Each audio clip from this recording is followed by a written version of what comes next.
बिस्मिल्लाहिर्रहमानिर्रहीम। अस्सलामुअलैकुम। हमारे चैनल में खुश आमदीद। कहानी शुरू करने से पहले आपसे गुजारिश है कि अगर आप हमारे चैनल पर नए हैं तो हमारे चैनल को ज़रूर सब्सक्राइब कीजिए ताकि आपको हमारी वीडियोस सबसे पहले मिलें। मेरा नाम गजाला है। मुझे जिन और जिन्नात के मुताले का बहुत शौक था। मेरा ज़्यादातर वक्त लाइब्रेरी में और कंप्यूटर पर गुजरता। मैं जितना जिन्नात के बारे में पढ़ती उतना मेरा तजस्सुस बढ़ता जाता। मैं अपने इस शौक़ को पूरा करने के लिए न जाने कितने आलिमों से मिली, पर मुझे ऐसा लगता था कि अभी भी जिन्नात के बारे में मैं कुछ नहीं जानती। मुझ पर यह जुनून पिछले 5 सालों से तारी था। कॉलेज में भी मैं उन्हीं के बारे में सोचती।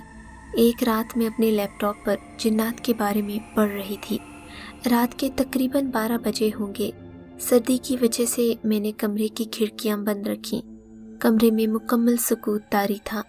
मुझे मुतालिया करते हुए न जाने कितनी देर हो चुकी थी कि अचानक मुझे कमरे की खिड़की पर कुछ आहट महसूस हुई। मैंने घड़ी देखी तो रात के 2 बज रहे थे। मैंने उस आहट पर कोई ध्यान नहीं दिया, पर कुछ ही देर के बाद वो मुझे फिर से सुनाई दी। दिल में हल्का सा खौफ पैदा हुआ। मेरे माथे पर डर पसीने की सूरत जाहिर हुआ। मैंने सरहाने रखा पानी एक सांस में पी लिया और फिर डरते डरते खिड़की की तरफ बढ़ी। आहिस्ता से पर्दा हटाया तो मैंने वहाँ एक बहुत ही प्यारा कबूतर देखा जो अपनी चोंच से खिड़की को मुतवातर बचा रहा था। मुझे हैरत हुई कि इतनी रात को ये यहाँ क्या कर रहा है, वो भी सख्त सर्दी में। जब मैंने उसे गौर से देखा तो उसके गले में एक पैगाम बंधा था। ये पैगाम पुराने वक्तों में लोग एक दूसरे को भेजा करते थे। मैंने उस परिंदे को खिड़की खोलकर अंदर लिया। मुझे लगा कि वो सर्दी से कपकपा रहा होगा, पर जब मैंने उसे अपने हाथों में पकड़ा तो उसका जिस्म आम कबूतरों से भी ज़्यादा गर्म था। मैंने उसके गले से वो पैगाम निकाला। मेरी समझ में आ चुका था कि ये किसी का पैगाम लेकर जा रहा होगा और रास्ता भटक गया। मुझे हैरत तब हुई जब उसने वो तावीज़ खुद ही अपने गले से निकाल दिया और तेज़ी से खुली खिड़की से निकल गया। मैंने उसे तावीज़ को खोलकर पढ़ा। उसमें अजीब सी जुबान में न जाने क्या लिखा था। रात बहुत हो चुकी थी, सो मैंने पैगाम को अपनी दराज में रखा और सो गई। अगली सुबह मैंने फिर से उस पर्ची पर लिखी जुबान को पढ़ने की कोशिश की, मगर पढ़ नहीं पाई कि यह कौन सी जुबान है। मैंने लाइब्रेरी से, इंटरनेट से, यहाँ तक कि जिन आलिमों और मुफ्ती साहिबान के पास जाती थी उनसे भी रुजू कर लिया, पर सभी ने हार मान ली। कुछ दिनों के बाद कॉलेज की लाइब्रेरी से बाहर आ रही थी तो मुझे वही कबूतर नजर आया, जैसे कि मेरा ही इंतज़ार कर रहा हो। मैंने ना चाहते हुए भी अपना हाथ आगे बढ़ाया तो वो उड़ता हुआ मेरे हाथ पर बैठ गया। इस बार भी उसके गले में एक पैगाम था। मैंने वो निकाला और घर चली आई। इस पर भी वही जुबान में कुछ लिखा था। इतना तो मैं समझ गई थी कि वो पैगाम मेरे लिए थे, पर क्या थे वो मेरी अकल से बाला तर थे। वो पैगाम क्या थे और वो कबूतर ही मुझे क्यों दे रहा था। एक रोज़ मैं दीन की मालूमात रखने वाले एक बहुत बड़े बुज़ुर्ग के पास गई। इन्हें सब बात बताई। फिर इन्होंने मुझसे वो पर्चियाँ मांगी। मैं अगले दिन इनके पास पहुँची तो वहाँ 2 आलिम दीन और मौजूद थे। इन्होंने वो पर्चियाँ मुझसे ली और इनका बगौर जायज़ा लिया। फिर इनके चेहरे पर मुस्कुराहट फैल गई। मैंने उनसे पूछा कि क्या आप इस ज़ुबान के बारे में जानते हैं। वो बोले। उन्होंने असबात में सर हिला दिया। मैं बहुत ही बेचैन थी कि इन पर क्या लिखा था, पर इन्होंने मुझे कुछ भी बताने से इनकार कर दिया। कहा कि सही वक्त का इंतज़ार करो, सब पता चल जाएगा, और कहा कि आगे भी अगर ऐसी कोई पर्ची मिले तो हमें दे जाना। मैंने जिन्नात के बारे में अपने मुताले को महदूद कर दिया। मैं जान चुकी थी कि मेरे तमाम सवालों का जवाब इन्हीं पर्चियों में है। उसके बाद करीब 2 बार वो कबूतर मुझे पैगाम दे गया जो मैंने मुफ्ती साहिब को दे दिया। इस बार इन्होंने सिर्फ इतना कहा कि शायद अब वो वक्त करीब है कि तुम्हें अपने सवालों का जवाब मिल सके। मेरी ग्रेजुएशन का नतीजा आ चुका था। मैं बस पास ही हुई थी। मेरे वालिदैन मेरे इस जुनून से बहुत परेशान हो चुके थे। पहले तो मैं सिर्फ कंप्यूटर और लाइब्रेरी से रुजू करती, पर जब इन्होंने देखा कि मैं आलिमों और मुफ्ती साहिबान से भी रुजू करती हूँ तो इन्होंने मुझसे साफ लफ्ज़ों में कह दिया कि गजाला, तुमने ग्रेजुएशन तक रुकने को कहा था, हम लोग रुक गए, अब वक्त आ गया है कि तुम्हारे हाथ पीले कर दे। मैं अभी भी इस सब के लिए तैयार नहीं थी, क्योंकि पहले मुझे उन पर्चियों के सवालों का जवाब देना था। मैंने अम्मी से गुजारिश की कि बस कुछ महीने और रुक जाएं, पर वो नहीं माने। मेरा रिश्ता तय कर दिया। मैं खुश भी थी और नहीं भी। अब मेरे अंदर एक अजीब सी कश्मकश थी जो मुझे इन सवालों के जवाब जानने के लिए हो रही थी। कुछ दिनों के बाद मैं दोबारा उन आलिम दीन के पास पहुंची। मैंने उनसे कहा कि मेरे वालिदैन ने मेरा रिश्ता तय कर दिया है। इन्होंने सिर्फ अस्बात में सर हिलाया, मुझे सिर्फ इतना कहा कि हमें शादी में बुलाना मत भूलना। मेरी शादी 4 महीने बाद तय हुई।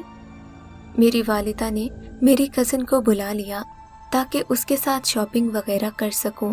शादी में इतनी खरीदारी करनी होती है, मुझे तो पता ही नहीं था। मेरी कज़न मेरे कमरे में ठहरी हुई थी। मुझे जब भी मौका मिलता कोई न कोई किताब या लैपटॉप लेकर बैठ जाती।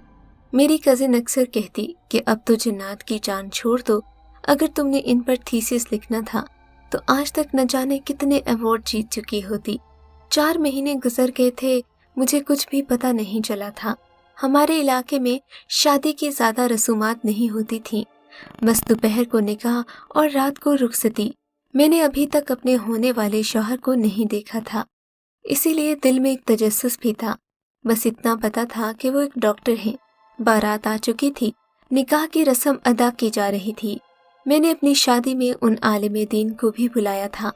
मेरे होने वाले शौहर से निकाह ख्वाह ने उनकी मर्जी चाही तो इन्होंने 3 बार कबूल कहकर मुझे अपनी सौजा के रूप में कबूल कर लिया।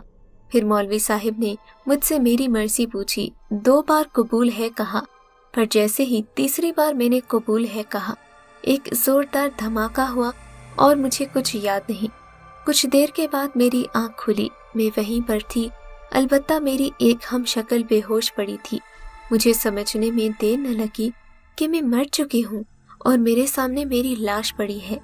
पर मेरे शौहर पर नजर गई, वो भी वहीं थे। मैंने पहली बार अपने शौहर को देखा, पर अफसोस कि मैं अब दुनिया में नहीं थी। मैंने अपने इर्द गिर्द नजर दौड़ाई। मेरे सामने मेरे वालिदैन, वही बुजुर्गाने दीन, और मेरे जहन में इस वक्त भी बहुत से सवालात आ रहे थे कि क्या मैं जिंदा हूँ या मैं मर चुकी हूँ। अगर मर गई हूँ तो जो बेहोश थी वो कौन थी, और ये मेरे कबूल होते ही धमाका कैसा हो गया। मैंने महसूस किया कि आलिम दीन मेरी तरफ देखकर मुस्कुरा रहे थे, जैसे वो मुझे अब भी देख सकते हूँ।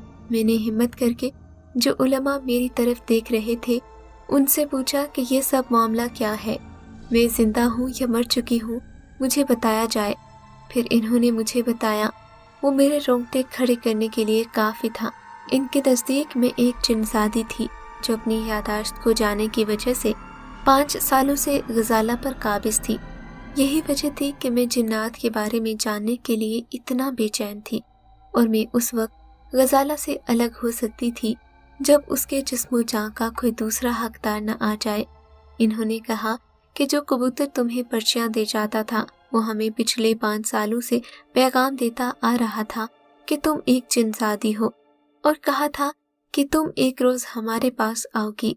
हम चाहते तो तुम्हें उसी वक्त उस लड़की के जिस्म से अलहदा कर लेते, पर इसमें तुम्हारी और उस लड़के की जान को खतरा हो सकता था। इसीलिए हमने तुम्हारा 5 साल इंतजार किया ताकि सही वक्त पर तुम खुद ही उस लड़की के जिस्म से अलहदा हो जाओ। मुझे अब पता चला कि मैं उस लड़की से जिन्नात की हकीकत क्यों जानना चाहती थी। दर हकीकत मैं खुद के बारे में ही जानना चाहती थी। मैं उस लड़की के पास पहुंची जो उस वक्त तक बेहोश थी। मैंने उसका माथा चूमा, पैर पकड़कर माफ़ी मांगी क्योंकि उसने मेरी हकीकत जानने में मदद की थी। फिर उन आलिम दीन ने मुझे वो तमाम पर्चियाँ वापस की जो मैंने उन्हें दी थी। अब मैं आसानी से उस ज़बान को समझ सकती थी जिस पर मेरी हकीकत दर्ज थी। मेरी यादाश्त पूरी तरह वापस आ चुकी थी। मैंने गजाला के साथ हुए तमाम वाक़यात को एक किताब में दर्ज किया ताकि मेरी कहानी आप मेरी ही ज़ुबानी सुन सकें। मैंने एक बार फिर आलिम दीन का शुक्रिया अदा किया, इनका हाथ चूमा और अपनी दुनिया की तरफ रवाना हो गई।